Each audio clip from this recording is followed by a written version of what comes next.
रामनगरमध्ये रामनगरवासियांनी आज जो मुद्दा घेऊन चिखलामध्ये आंदोलन केले याबद्दल आपली काय प्रतिक्रिया आहे? रामनगरचा जो विषय आहे, ही जी समस्या आहे, या समस्यासाठी मी स्वतःहून आम्ही बिल्किनचे ज्या एक वार्डातले जे ग्रामपंचायत सदस्य आहेत यांना एकत्र करून त्या रामनगरमध्ये मी ग्रामसभा ठेवली होती आणि ती ग्रामसभा याच्यासाठी ठेवली होती का त्या लोकांच्या समस्या काय आणि त्या जे त्यांचं जे रस्त्याचा विषय जे त्यांनी सांगितलं त्याच्या पहिलं तिथं ड्रेनेज व्हायला पाहिजे, त्याच्यानंतर पाण्याची पाईपलाईन व्हायला पाहिजे आणि ह्या दोन्ही विषया मार्गी लागल्याच्या नंतर रोड येतो, रोड झाला पाहिजे। जर आज रोड केला तर उद्या ड्रेनेजसाठी परत रोड उकळून जातं, जे आतापर्यंत घडत आलं ते आता घडायला नको।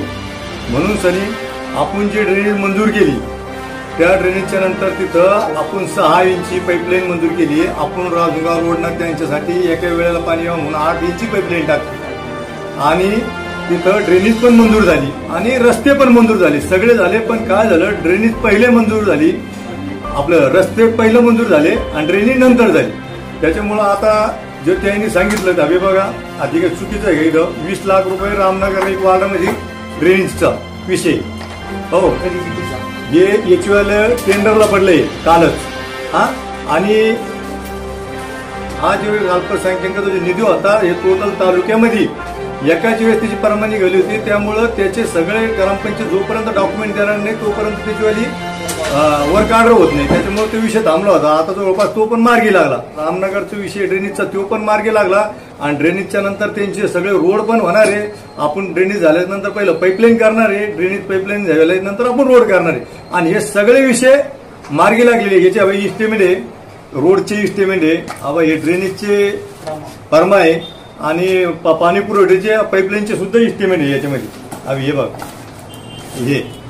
त्याच्यामुळं या लोकांना पण सगळं माहिती आहे। जरी मी सगळ्या गल्ल्यामध्ये फिरू शकत नसलो काहून का कामाचा लोड असल्यामुळे इकडे तिकडे, परंतु हे जे आमचे ग्रामपंचायत सदस्य हे वेळोवेळी गल्ल्यामध्ये जात राहतात आणि यांना सगळी माहिती या लोकांना देत राहतात का तुमची ड्रेनेज मंजूर झाली, तुमची पाईपलाईन मंजूर झाली, तुमचे रोड मंजूर झाले। पण आता जाणून बुजून जर कोणाला राजकारणासारखं आंदोलकांच्या म्हणण्यानुसार ग्रामपंचायत जातीवाद करतोय आणि विकास करीत नाही त्यांच्या वार्डामध्ये, त्यांच्या नगरमध्ये। आता जातीवाद कोण संघ केलं हे सांगितलं पाहिजे। जातीवाद करायला आता आपण तर अल्पसंख्याकांसाठी 1,35,00,000 निधी मंजूर झाला, ते काम आपल्याला चालू होणार आहे। आता त्याच्या वेळेला सगळे टेंडरला प्रोसिजर आजच पाठवली, त्याच्या टेंडर होऊन जातील।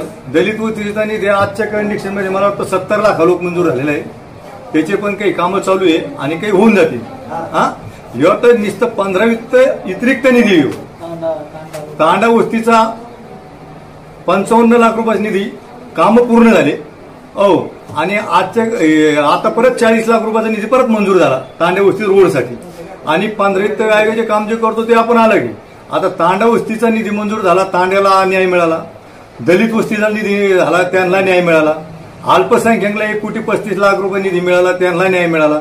मग आता जातीवाद झाला कुठं? जे ओपनचा जो निधी आहे जो पण करोडोच्या याच्यामध्ये आहे, सगळ्या वार्डामध्ये सगळ्या वार्डामध्ये कामं चालू आहे। मग आमच्या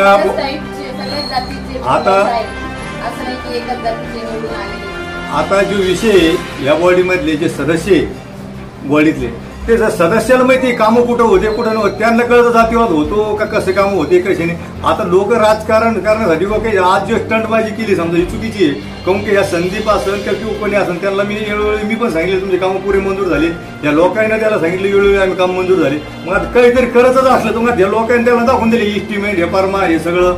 मग आता हे कशासाठी केलं आता त्यांचं त्यांना माहिती। आजच रोड ते म्हणते जर रोड करून घ्या आणि रोड केल्यानंतर ड्रेनेजसाठी रोड उघडा, मग ड्रेनेज करा, मग पाणी पाईपलाईन करा, मग ही चुकीची पद्धत होईल ना।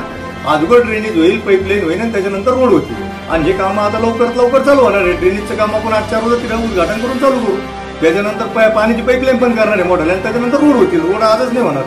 ग्रामसेवक, उपसरपंच, सर्व ग्रामपंचायत सदस्य यांना सर्वांना विश्वासात घेऊन सगळ्यांच्या विचाराने आम्ही नियोजन करतो आणि कारण की पाणी असतील, रस्ते असतील, ड्रेनेज असतील या सर्वांच्या सहकार्याने आम्ही हे काम व्यवस्थित केलं होतो। त्याबद्दल मी सर्व सदस्यांचे पण खूप खूप आभार व्यक्त करतो आणि थांबतो।